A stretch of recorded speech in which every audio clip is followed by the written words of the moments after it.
Hi mga guys, dahil nag-craving ako ng Filipino food sa London, niyaya ko ang asawa ko punta ng Kamayan.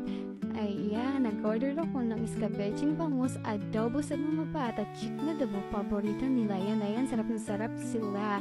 At sa asawa ko, ang paborito niya ay kelderetang baka. Ayan, ubos naman, hindi naman halatang paborito nila yan.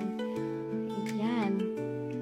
Ng 39 pounds, bali 3,000 pesos sa ate. Pagkatapos naman kumain, punta kami ng grocery store, bumili lang kami ng pansit canton ng mga bata at kilos at yatos at maxipil dahil naubos na ang maxipil ko. Mahal ang maxipil dito, 300 pesos. Kung kinumbert mo, ayan, pauwi na rin kami. Ayan, kinibog na ng mga anak ko ang kilos at pag-uwi namin sa bahay, ayan, anak ko nagpaluto ng pansit canton. Bye-bye!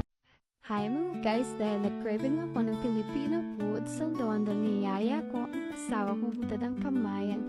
Ayan, nag-order ako ng escabeching bangus, adobo sa mga bata, chicken adobo, paborito nila yan. Ayan, sarap na sarap sila.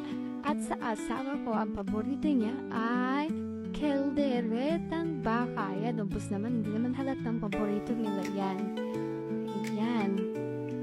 Ng 39 pounds, bali 3,000 pesos sa ate. Pagkatapos naman kumain, punta kami ng grocery store, bumili lang kami ng pansit canton ng mga bata at kilos at yatos at maxipil dahil naubos na ang maxipil ko. Mahal ang maxipil dito, 300 pesos. Kung kinumbert mo, ayan, pauwi na rin kami. Ayan, kinibog na ng mga anak ko ang kilos at pag-uwi namin sa bahay, ayan, anak ko nagpaluto ng pansit canton. Bye-bye!